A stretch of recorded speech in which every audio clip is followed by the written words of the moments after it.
Hello, my dear friends, my young learners. How are you all?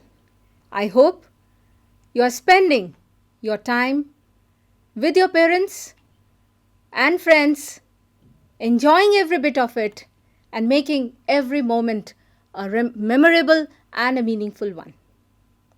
I am Rakhi Mishra, and I welcome you all to this session of English class. And today we are here to discuss the second part of Unit 2, The Sound of Music. My dear children, without wasting any time now, let me just tell you about what we discussed in part 1, because it is also related to it, because the common thing between part 1 and part 2 is music. We got to know about Evelyn Glyn, a Scottish percussionist, a world famous percussionist. Now she is from a different part of the world. In the second part, you are going to read about something which is your own. And I think you have guessed it. Yes, my dear children, it is about the world of music of your own country, that is India. See the words, what it says. The famous quote, where words fail, music speaks. What does it mean? Music does not need any words to express. You don't need anything to talk or to tell what music gives you, what music explains, what music or how music connects you. Where words fail to express, music speaks.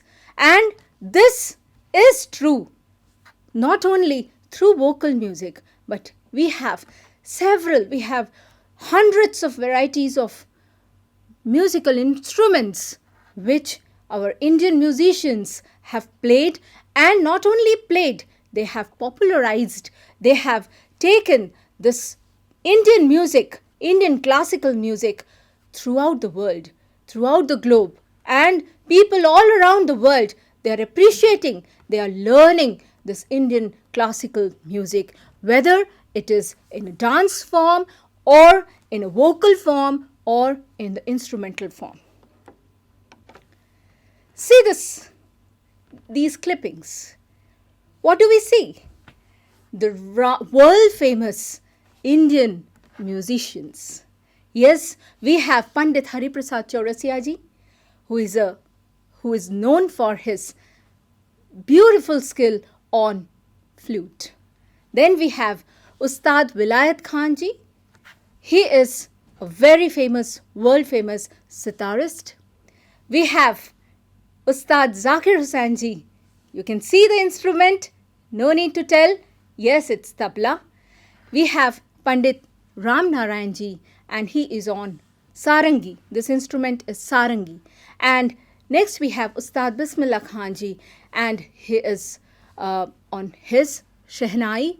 And we have Ustad Amjad Ali Khan ji on sarod. And this is a very small list, you can say, very few clippings. We have many more instruments which are being played in our country by various musicians. And not only by the Indian musicians, in fact, we have several such musicians who have taken this Indian classical form, Indian instruments, to various parts of the world. Of course, this music does not restrict itself to any country or any region. It travels throughout the globe. It has always believed in exchanging and learning from oneself, from each other. Now, today we are going to know about the life of this great Indian musician, Ustad Bismillah Khan ji. And I think I'm sure all of you have heard the name of Ustad Bismillah Khan ji.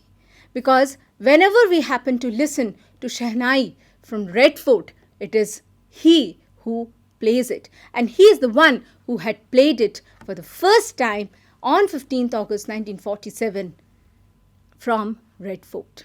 So we have this opportunity, your text has given us this opportunity to know more about him, to know the details about his life, his childhood days, how he had brought the concept, how he took this the instrument to the people, to the masses, and he did not limit it to only the marriages and only in the temples. He made it an instrument which was being learned and practiced and made it as a profession for several musicians.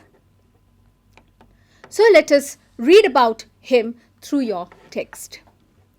Ustad Bismillah Khan, he was born on 21st March 1916 and he left us in the year 2006.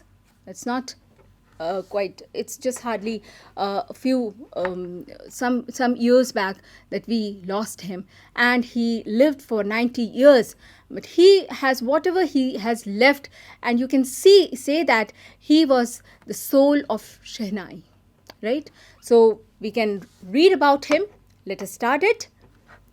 Now first, let us see how this concept of or the birth of the instrument Shehnai.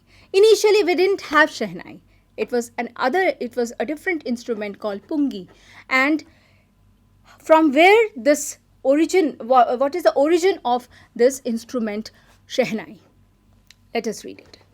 Emperor Aurangzeb banned the playing of musical instrument called pungi in the royal residence, for it had a shrill, unpleasant sound.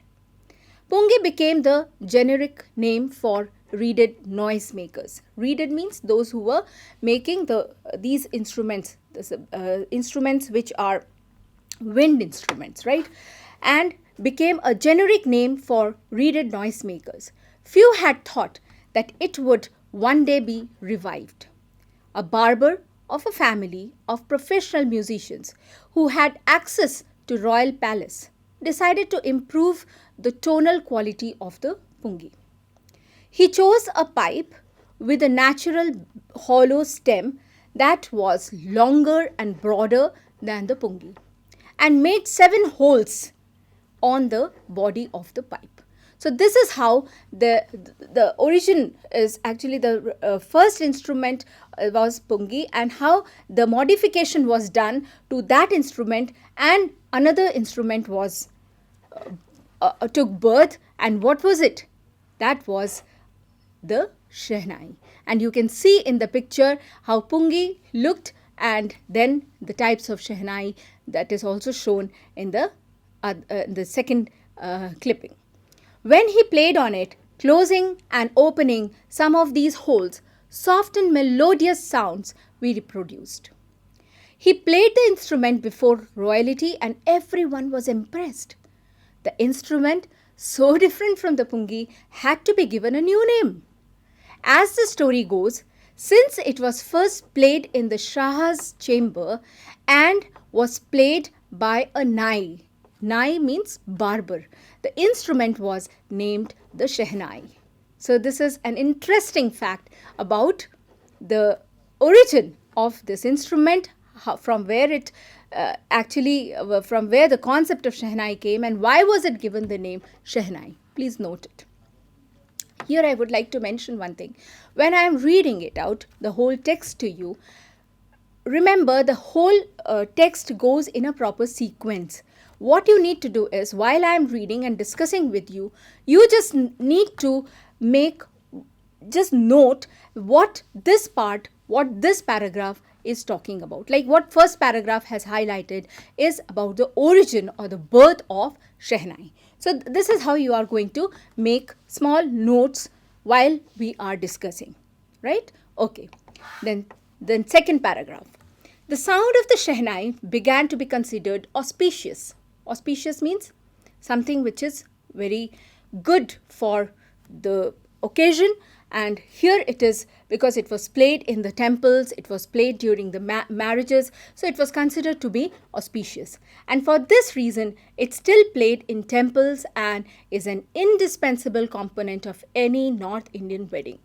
There was a time Now the concept has changed, but there was a time when Indian wedding, especially the North Indian wedding, you'll always find either somebody is playing there or you'll find the records being played for everyone to enjoy that beautiful, melodious, soothing, pleasant sound of Shehnai. In the past, the Shehnai was part of Naubat or traditional ensemble of 9 instruments found at royal courts.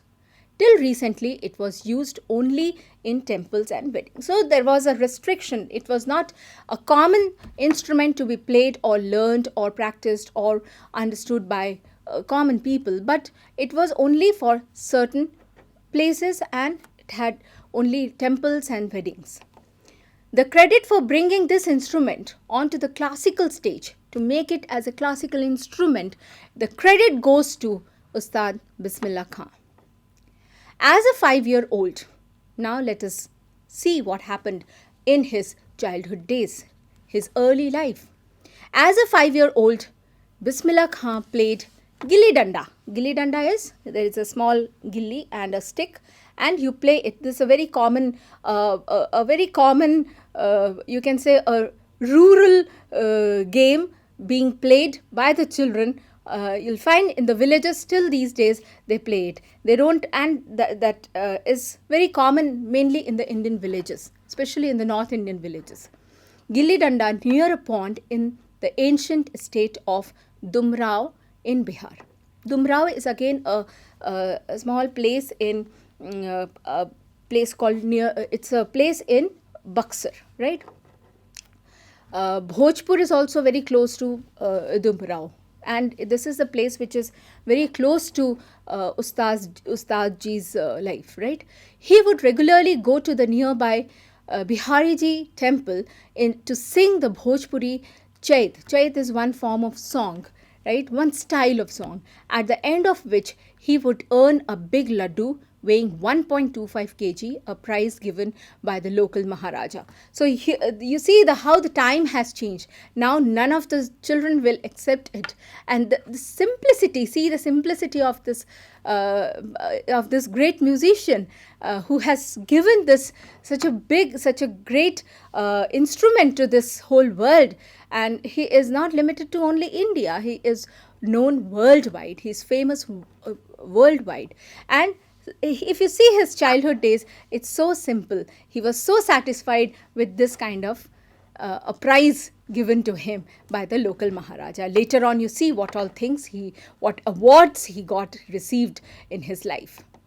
This happened 80 years ago. As I said, when he was hardly 5 years, right? And it's long back, right? So this happened 80 years ago, and the little boy has traveled far to earn the highest civilian award in India, the Bharat Ratna. You can see our president, K.R. Narayanan, he is giving away this highest civilian award to this greatest musician, right? Born on 21st March 1916. See, he was born on 21st March 1916.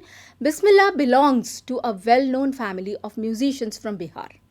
His grandfather, Rasul Baks Khan, was the Shehnai Nawaz of Bhojpur King's Court. As I mentioned earlier also, he was the one which I mentioned, Dumrao.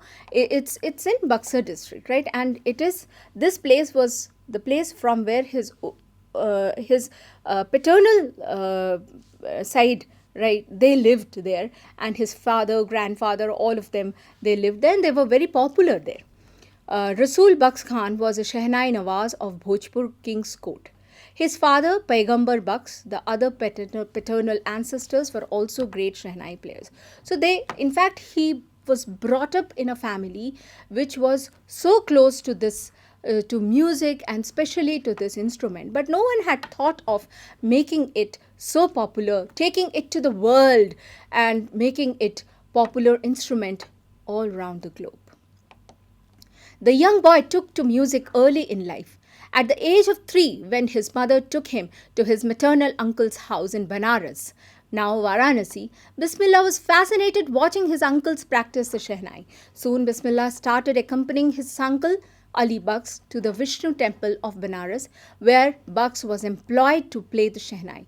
Ali Baksh would play the Shehnai and Bismillah would sit captivated for hours on end. So you can very well understand that right from his childhood days, he was made to listen to this instrument very closely and he used to get captivated by this. Slowly, he started getting lessons in playing the instrument and would sit practicing throughout the day. For years to come, the temple of Balaji and Mangalamaya and the banks of Ganga became the young apprentice's favorite haunts where he could practice in solitude. It is always said that Ganga and the ghat of Ganga had been very close to him. In fact, he used to sit and practice he used to play this instrument. He used to play for hours together at the banks of this river. The flowing waters of the Ganga inspired him to improvise. It's not that he just used to sit there and play this instrument, but he had preferred to sit there because he believed that he learned a lot from Ganga, from the river Ganga, right?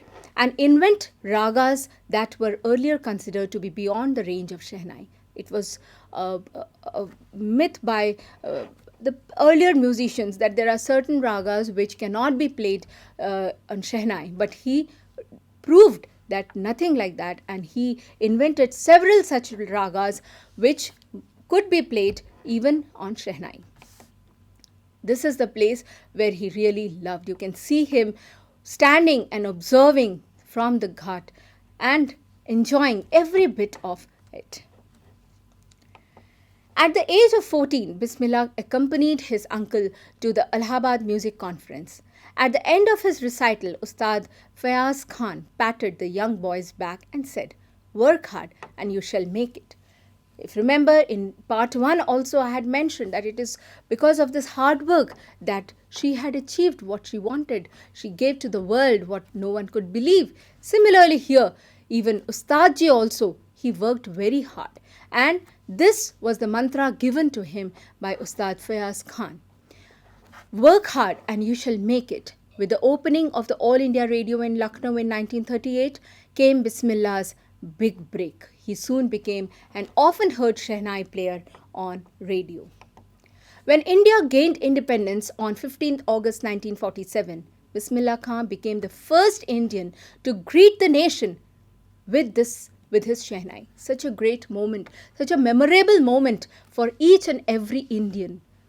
For Ustadji, of course it was. But for we Indians, I think none of the Indians could say that we'll forget him, because it is he who had played, who had welcomed, who had introduced us to this independent country on that day through his Shehnai. He poured his heart out into Raag Kafi. He had played Raag Kafi from the Red Fort to an audience which included Mahatma Gandhi and Pandit Jawaharlal Nehru, who later gave his famous Tryst with Destiny speech.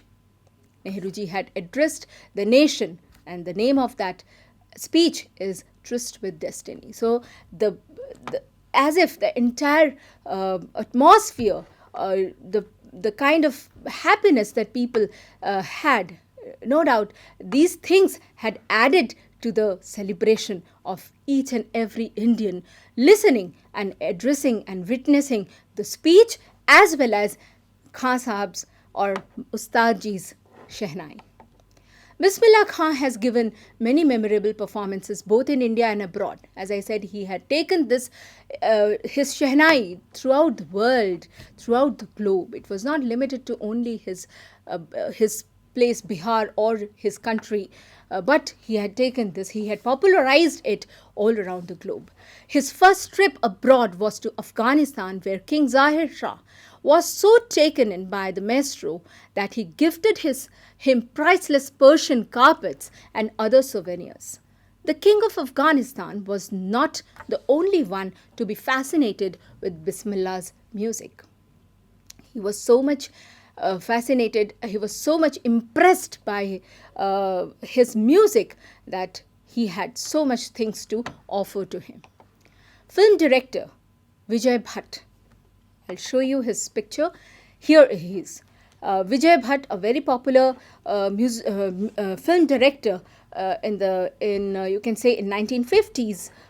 He had directed several films, and one of the films that he had directed was Goonj Uthi Shehnai, which is so which is to be mentioned here, or why I am saying why is it mentioned here, because the whole film was based on the life of a Shehnai player, and in the whole film the Shehnai that is being played is by Ustad ji.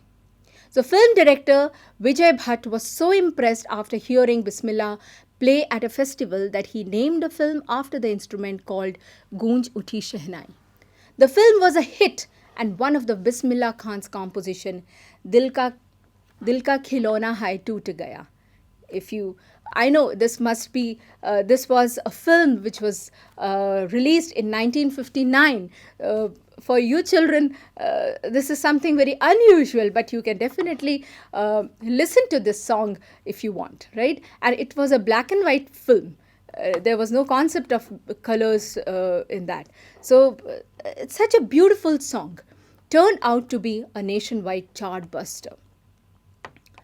Despite this huge success in the celluloid world, celluloid means related to films, Bismillah Khan's ventures in film music were limited to two. One is Vijay Bhatt's Goonj Uthi Shehnai, and another was in a South Indian film that was Vikram Srinivas was the producer, and he had produced Kannada venture Sannadhi Appanna.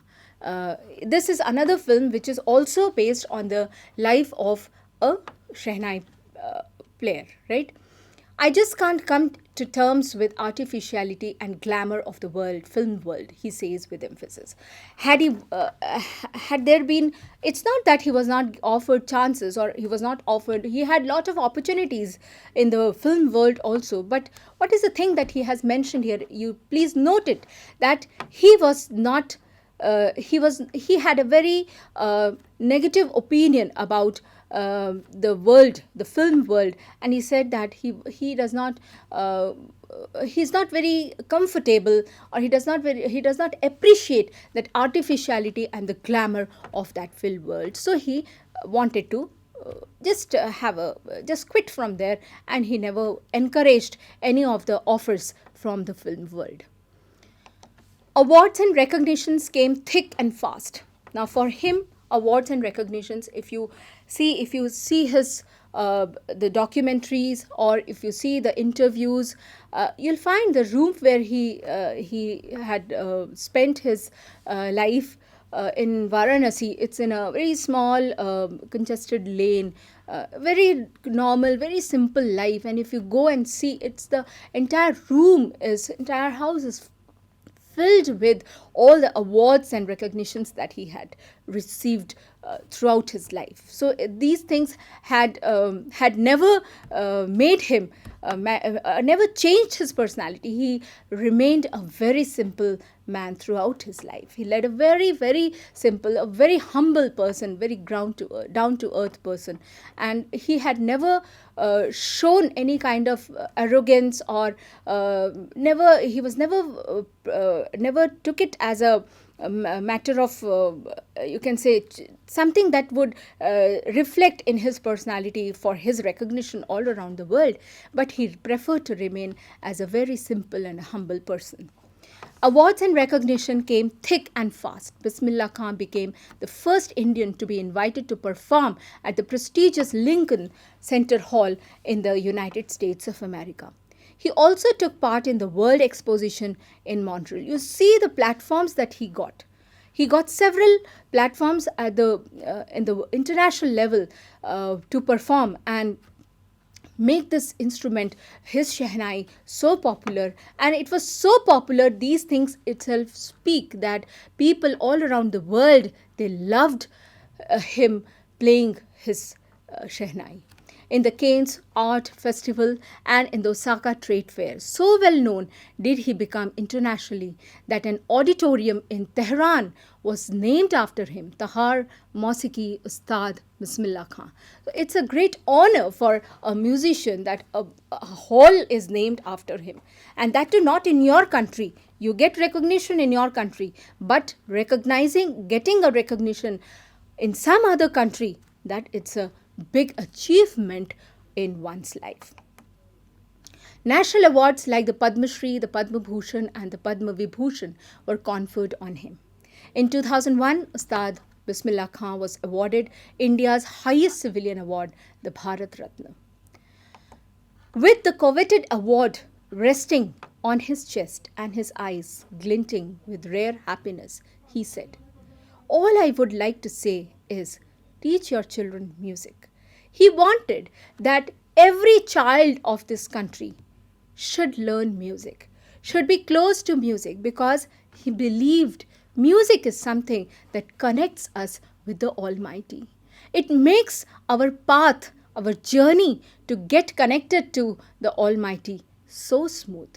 And it will not only bring a positive change in your personality, but it also it helps to control your emotions. And you can, your emotions, your beliefs, everything will be reflected through your music. You don't have to use words for that to express your emotions. Use music to express your emotions. And he wanted that it is Hindustan's richest tradition. Music is Hindustan's richest tradition. So every child must learn, must be encouraged to learn music. And that's what I also would like to say, that children, if you ever get a scope, please do pursue some kind of music training, whether instrumental or vocal or any kind of dance form, but remain close to music. Even the West is now coming to learn our music. In spite of having travelled all over the world, Khan Sahab, as he fondly called, is exceedingly fond of Banaras and Dumrao, and they remain for him the most wonderful towns of the world. He never preferred to live anywhere else. He always wanted Banaras and Dumrao, and he spent almost a lot of his time, even in the last part of his life, also he spent in Banaras. A student of his once wanted him to head a Shehnai school in the USA, and the student promised to recreate the atmosphere of Banaras by replicating the temples there. But you know what was his reply? But Khan Sahib asked him if he would be able to transport river Ganga as well. Though he was a Muslim, but he never wanted the religion to be a factor in making his music or reaching to the people through his music. He always treated everyone equally. He was always he knew only one language, that is the language of music.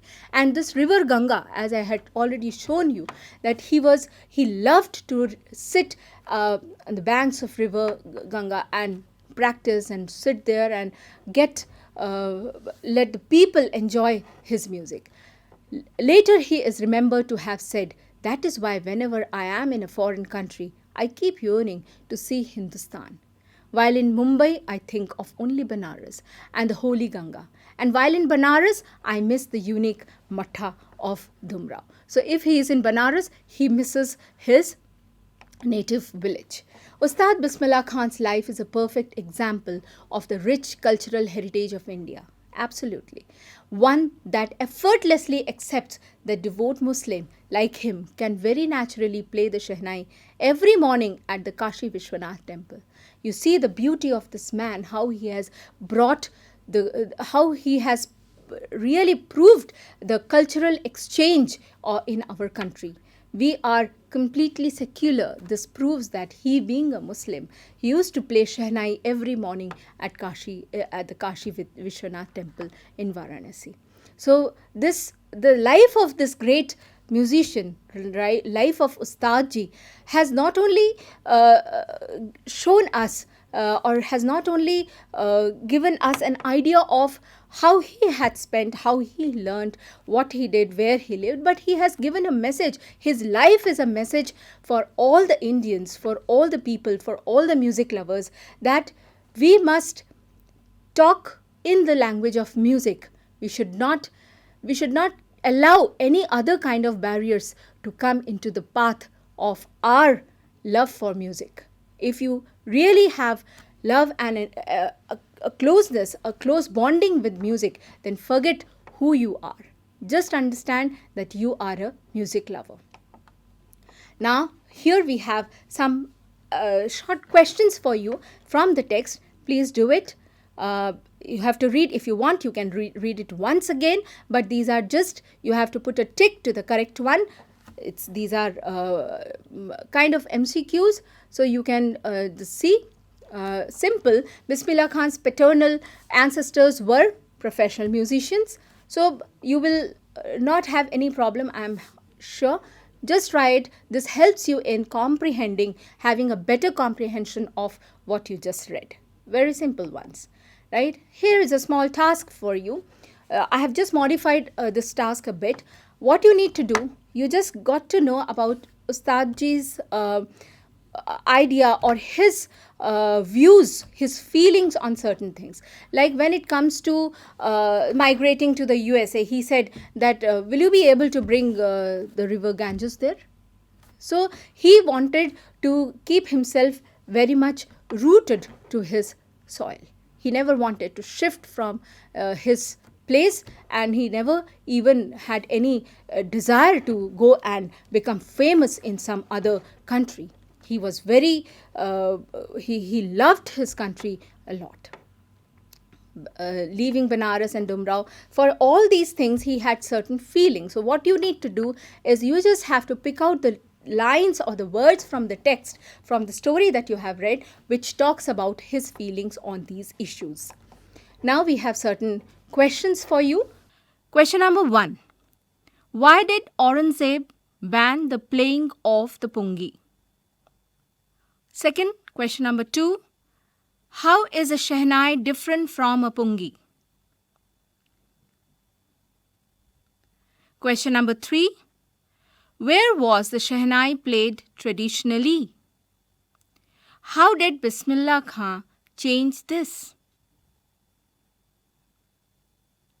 Let us go to the next question. Question number 4. When and how did Bismillah Khan get his big break? Question number 5. Where did Bismillah Khan play the shehnai on 15 August 1947? And why was the event historic? Question number 6. Why did Bismillah Khan refuse to start a shehnai school in the USA? All these questions can easily be answered by locating in the text. Go through the text carefully. These are all straight questions. Now we'll move on to the next. From the text on Bismillah Khan, find the words and phrases that match these definitions and write them down. The number of the paragraph where you will find the words or phrases has been given for you in the brackets. First one, you locate paragraph 1. The meaning is given to you, the home of royal people. Refer to paragraph 1. You can find out the word which means the home of royal people. Now go to paragraph 5. We have the meaning, the state of being alone. Again, you will find, you have to locate the word which means the state of being alone. Next, we have paragraph 2. Just go to paragraph 2. The word meaning is given to you, that is a part which is absolutely necessary. Locate the word which means a part which is absolutely necessary. Again, go to paragraph 5. You'll find a word which means to do something not done before. Now go to paragraph 13. The word meaning is without much effort. Paragraph 13. I hope you have been able to trace this word. The hint is given in the meaning itself. Then you have paragraph 9. Quickly and in large quantities. This is the meaning given to you. Find out. 2 words are there with the meaning quickly and in large quantities. Then, my dear children, you have next question. In this question, you have 2 meanings given in the bracket. You have to choose the correct one. When something is revived, what do we say? Remains dead or lives again? Next one. When a government bans something, it wants it to stop or to start. So it wants it stopped or started. You know it very well. This is the time when certain things are banned, so you can easily guess. Next we have when something is considered auspicious. You have certain auspicious occasions. Now you see whether it is welcome it or avoid it. Guess out of your own experience, previous knowledge also, you can easily find out which meaning is correct here. Then we have when we take to something, that means we find it boring or we find it interesting. Next, when you appreciate something, you find it good and useful or you find it of no use. You tell me. You are appreciated many a times in the class by your teacher. So, when the teacher finds it good and useful or finds it of no use, then teacher says appreciate. Yes, I appreciate you. See, here you can even guess. You need not locate the meaning in the dictionary. You can even use your common sense or use your previous knowledge and guess the meaning here. Then we have when you replicate something, you do it for the second time or for the first time. Next one, when we come to terms with something, it is still upsetting or no longer upsetting. So this is how you have to do this question. Then you have tick right answer. Something that can be revived means it lives again. Again, here I would say that if you get stuck, refer your dictionary. You may find it very simple, but in case you find it difficult, don't hesitate to use dictionary, because dictionary does not only give you the meaning, but it helps you to understand every bit of that word.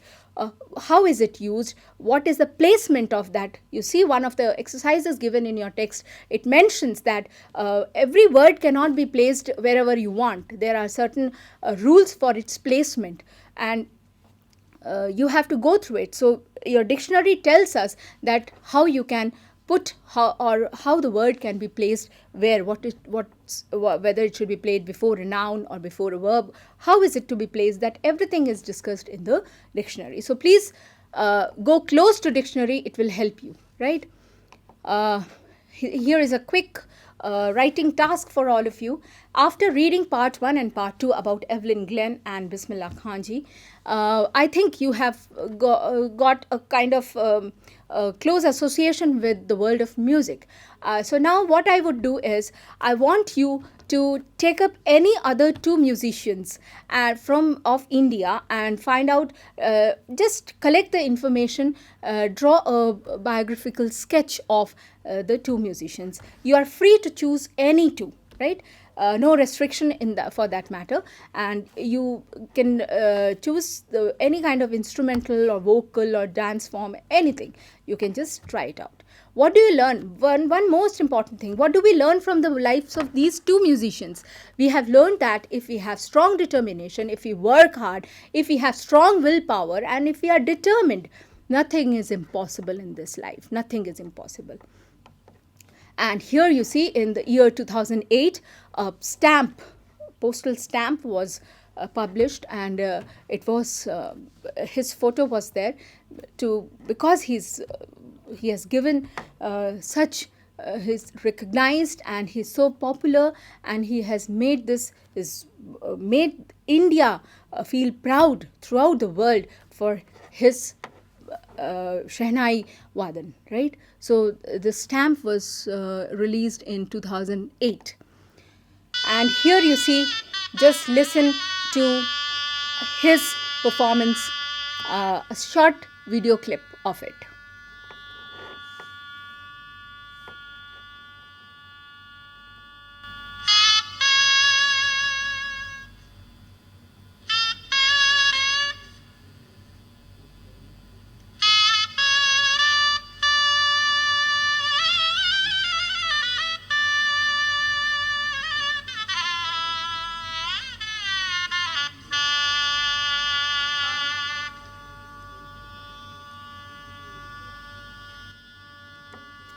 Just note here how he is enjoying his performance.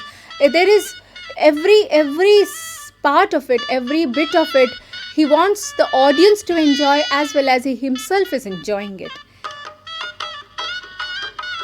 Such a cool personality, and he is enjoying, and he is making everyone enjoy that, right?